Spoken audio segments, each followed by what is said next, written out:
Hola, bienvenidos de nuevo a mi canal.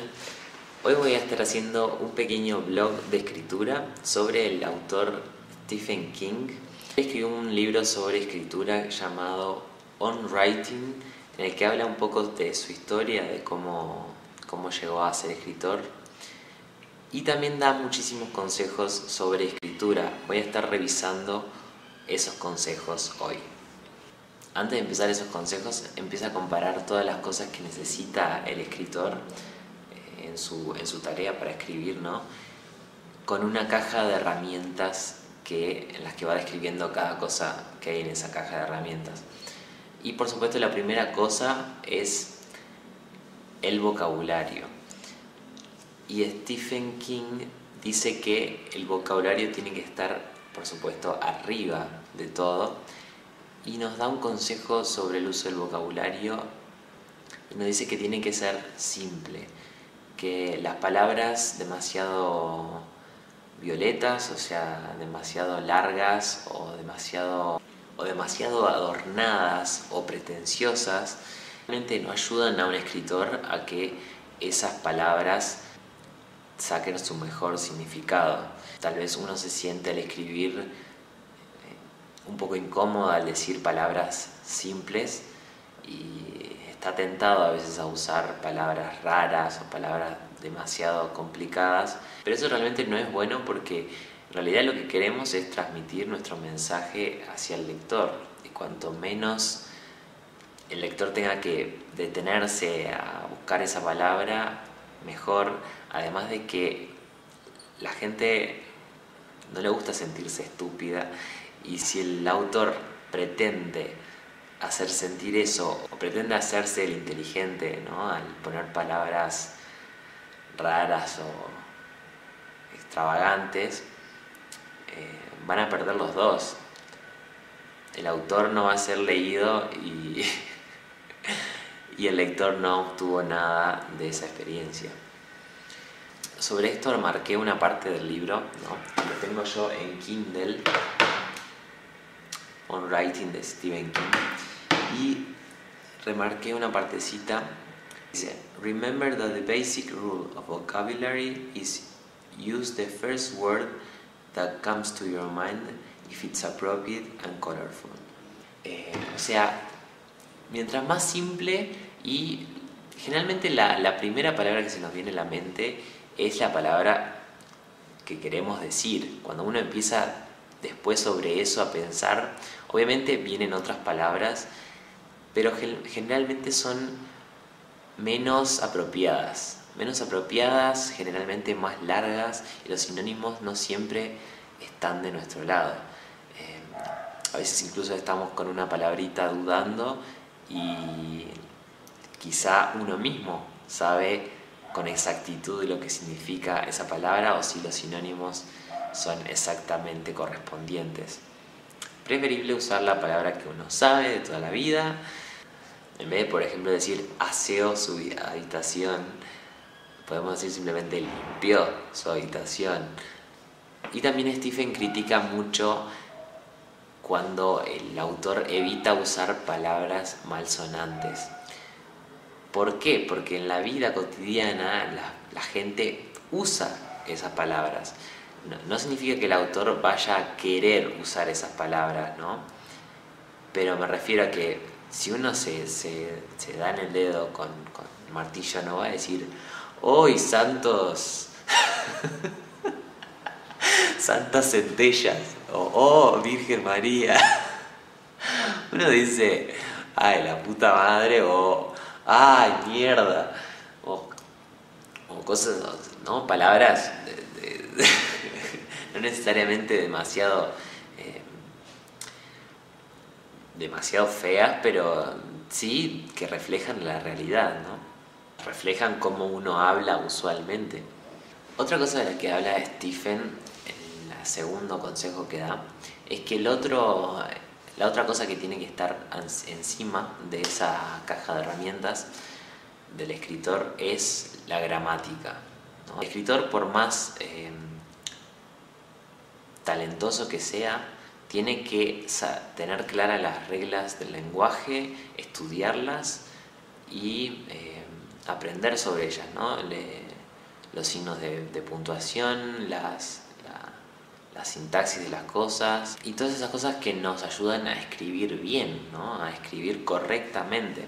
Obviamente esta es la parte más pedorra, o sea, la parte que menos nos gusta, digamos, del proceso de aprender a escribir bien. Porque uno lo que quiere simplemente es contar, pero aprender a escribir bien requiere sentarse a estudiar. Y como que eso, si no lo hicimos en la secundaria bien, o en la primaria incluso, y aprendimos los usos de los tildes, cómo van ciertos signos de puntuación, el orden de ciertas palabras, todo eso es necesario.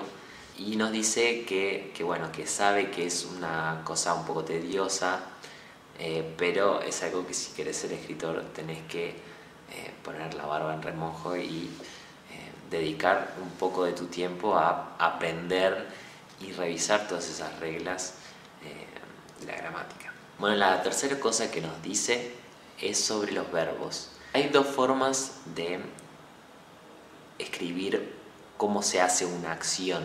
O sea, un verbo, al escribirlo, puede decirse de forma activa o de forma pasiva.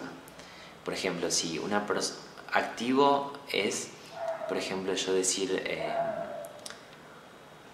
Juan fue al mercado, por ejemplo, ¿no? O sea, eso es algo que él hizo. O Marta se sentó a comer. Listo. O sea, es una acción que Marta hizo. Esa es la forma activa del verbo. En cambio, también se puede decir el pastel fue comido por Marta, ¿no? Ahí las cosas se cambian de lugar. Ya no es Marta comió, ¿no? O comió el pastel, no importa. Tenemos una persona haciendo una acción. Y en la forma pasiva tenemos a una cosa a la cual se le está haciendo algo, ¿no? Otro ejemplo, Alicia festejó su cumpleaños. O puedo decir, el cumpleaños de Alicia fue festejado en la. O sea, esa diferencia marca si el verbo es activo o pasivo. Nos dice Stephen King que hay que evitar lo más posible el uso de la voz pasiva en nuestra escritura, ¿no? La voz pasiva, él lo critica muchísimo y dice que da a entender un escritor tímido y con miedo de decir las cosas que pasaron. Además de que aleja un poco al lector de la escena, ¿sí? La obnubila un poco.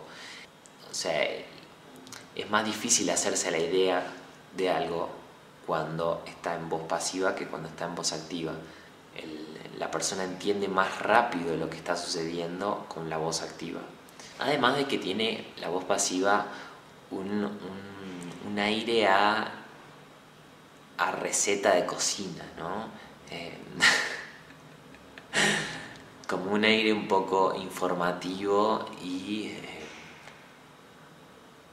un poco alejado, desapegado de la acción, como un sentido más formal de lo que está sucediendo. Eso hay que evitarlo. Es más fácil entender las ideas y el lector entra más a la escena cuando las acciones son más rápidas y cuando los verbos están dichos de una forma activa. El cuarto consejo que nos da Stephen es sobre el uso de adverbios. Adverbios son palabritas que cambian o que agregan más significado o que aclaran una acción. Por ejemplo, si yo digo habló suavemente, ¿no? Ese suavemente es el adverbio, ¿no? Generalmente las palabras que terminan en español en mente y en inglés en LI o LY son los adverbios, pero también pueden haber frases adverbiales que pueden cambiar el verbo. Aquí Stephen da muchos ejemplos, ya voy a dar algunos, pero esta frase no es tu amiga, dice. ¿Por qué? Porque la acción de por sí al escribir debería ser lo suficientemente clara por el contexto. Por ejemplo, si escribís dijo y está en un contexto, en un cierto contexto, por ejemplo, de desesperación, no necesitas decir ni siquiera gritó o gritó con fuerza o gritó simplemente diciendo la palabra dijo, el lector puede entender cómo lo dijo por el contexto. Y o sea, dejar que el lector se imagine cómo lo dijo, dar un poco de libertad a eso, tiene mucho más valor, mucho más fuerza que quizá decir lo dijo de cierta manera, lo dijo suavemente. Bueno, y otro consejito que da es usar el dijo. La marca dijo como principal marca de diálogo. No decir susurró, gritó, preguntó, no sé, todas las cosas que se te pueden ocurrir para marcar diálogo realmente distraen al lector del propio diálogo y es mejor evitarlas. El 99% de las veces tiene que decir él dijo, ella dijo, fulanito dijo. El dijo es el que siempre debe ir ahí. Además, la palabra dijo es como un poco el lector al leer la pasa por como si no estuviera, se concentra en el diálogo propiamente. En cambio, si hay una palabra rara, la vista se pierde ahí y eso capta la atención del lector y evita que, o sea, sale de la historia, se sale de la historia porque dice, mira esa palabra rara para marca de diálogo, entonces como... Y cada vez que el lector se sale de la historia es un punto menos, o sea, siempre tenemos que mantener al lector enganchado en la historia. El lector generalmente va a saber, si está metido en la historia, cómo se dicen las cosas que se dicen. En el caso del grito, basta poner signo de exclamación y ya se va a saber cómo se dijo. Si uno pone el signo de exclamación y encima dice gritó, es como un poco redundante, un poco bastante. Y nos dice que un poco escribir bien es dejar la afectación en la escritura o tener demasiado miedo de que el lector no entienda lo que estamos diciendo o lo que estamos contando. Realmente subestimar al lector. Eso es ser mal escritor. ¿Por qué? Porque el lector, si se le explica mucho, se va a sentir atacado, ¿no? Se va a sentir que lo estás tratando de estúpido. Confía en el lector, confía en que ellos van a poder descifrar, siempre sin irse al carajo, pero van a poder descifrar lo que tratás de decir o lo que está sucediendo en la historia. El siguiente consejo que da Stephen sobre escritura es leer, y lo remarca mucho, así como escribir, ¿no? El consejo es práctica, o sea, escribir mucho, pero también remarca el leer mucho, muy seguido y muy variado también. De hecho, da recomendaciones de libros para leer, ¿no? En este libro, On Writing. Voy a dejar también la lista que dio, al menos una parte. Y bueno, dice que para ser buen escritor hay que leer, no hay vuelta. porque en la lectura uno primero sabe lo que los otros han hecho, cómo se hacen las cosas, cuáles son los caminos que han tomado diferentes personas en su forma de escribir, y también para tener en cuenta dónde estás en la escala, ¿no? Dónde estás en la escala de los escritores, cuán bien estás escribiendo ahora y lo que te falta, ¿no? Van a haber escritores que los leas y vas a decir, por Dios, cómo escribe tan bien, no voy a poder nunca llegar a este nivel. Y vas a ver veces que vas a leer y vas a decir, como mierda esta gente está publicada, yo puedo escribir muchísimo mejor que esto. O sea, esto pasa, las dos cosas pasan. Así como también pasa el hecho de que al leer cierto autor uno tiende a un poco imitar el estilo o nutrirse de los estilos de los autores que nos tienden a gustar o con los cuales nos sentimos cómodos.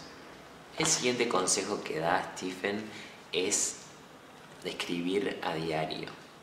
Stephen King escribe 2000 palabras por día en un día de trabajo, ¿no? Que generalmente todos los días de su vida son días de trabajo. ¿No? Se levanta temprano Stephen King y escribe sus 2000 palabritas. A veces las termina rápido, a veces termina ¿no? a la 1 de la tarde, pero todos los días escribe sus 2000 palabritas. El siguiente consejo que nos da es escribir a puertas cerradas. ¿Qué significa esto? Que la primera vez que escribas el trabajo que quieras, tenés que escribir sin que nadie más sepa, o por lo menos que nadie más lea lo que estás escribiendo, por lo menos hasta que des el punto final de ese primer borrador y tengas tu espacio donde puedas también querer cerrar la puerta al mundo, ¿no? Y poder viajar a un mundo de imaginación, ¿no? Donde vos estás, o sea, ese mundo que estás creando. Una vez que está el punto final, sí, ahí sí, podés abrir la puerta y si eso está suficientemente corregido, editado, ahí sí recién podés darlo a otros para que empiecen a leerlo y darte un feedback, ¿no? Su opinión. Stephen siempre hace, o generalmente hace 2 drafts, o sea, 2 borradores y una pulida, ¿no? Hace un primer borrador completo. Eso generalmente le aclara la historia porque este tipo de autor es un discovery writer, o sea, un escritor de descubrimiento. O sea, va descubriendo la historia de a poco y la va construyendo. No la tiene armada el argumento antes de empezar a escribir, sino que va descubriendo lo que va pasando a medida que va escribiendo. Bueno, y hace después otro borrador completo, ¿no? Nuevo, completamente de cero, ya teniendo en cuenta hacia dónde va la historia, y ahí le permite entender mejor su historia y pulir las cosas, ¿no? Que he escrito. Y finalmente una pulida final que lo que hace es cortar, o sea, sacar muchas partes, corregir, ¿no? Para que la lectura sea fluida y bueno, en general corregir. Bueno, y finalmente el último consejo, aunque en realidad es un consejo bastante peculiar porque en esto todos los autores difieren, ¿no? Hay algunos autores que prefieren descubrir su historia a medida que van escribiendo y otros autores prefieren armar de antemano la historia completa, ¿no? Y ir escribiendo a partir, o sea, sobre esa plantilla, digamos. Los primeros se llaman escritores de descubrimiento, discovery writers, y escritores que plotean su novela o que la organizan por completo antes de empezar a escribir o también durante, ¿no? Pero organizan todos los capítulos, de principio a fin, antes de escribir. Estos se llaman plotters o arquitectos. Ejemplos de Discovery Writers, bueno, tenemos a Stephen King y a Jenkins también. Ejemplos de plotters, tenemos a J.K. Rowling, que bueno, pueden encontrar en línea, ¿no?, notitas que ella se hacía y formas en que iba organizando todos sus capítulos, como hacía como una tabla así, y iba rellenando cosas. Y Brandon Sanderson, también un famosísimo autor que escribe así, ¿no? Organiza todo, incluso cuando hace series de libros, organiza lo que va a suceder varios libros más adelante también. Bueno, lo que recomienda Stephen King es, bueno, justamente ser un Discovery Writer, o sea, poner a los personajes en una situación y ver qué pasa, digamos, o sea, ver cómo la historia se desarrolla un poco por sí misma, ¿no? Teniendo un poco la intuición de cómo son tus personajes, dejar que ellos se muevan en ese mundo, siendo fieles a lo que son tus personajes. Pero bueno, como dije, eso es relativo y no es exactamente un consejo, ¿no? Depende mucho de si vos te inclinas a ser un Discovery Writer o un plotter. Vas a organizar tu novela o a escribirla, ¿no?, de a poco, construirla de a poco. Espero que te haya gustado mucho este video. Si te gustó, dale me gusta, comenta o suscríbete. Por favor, ayudas mucho a este canal si lo haces. O podés seguirme en las redes sociales a franciabane_ o visitar mi sitio web franciabane.org. Subo videos todos los domingos y hasta la próxima.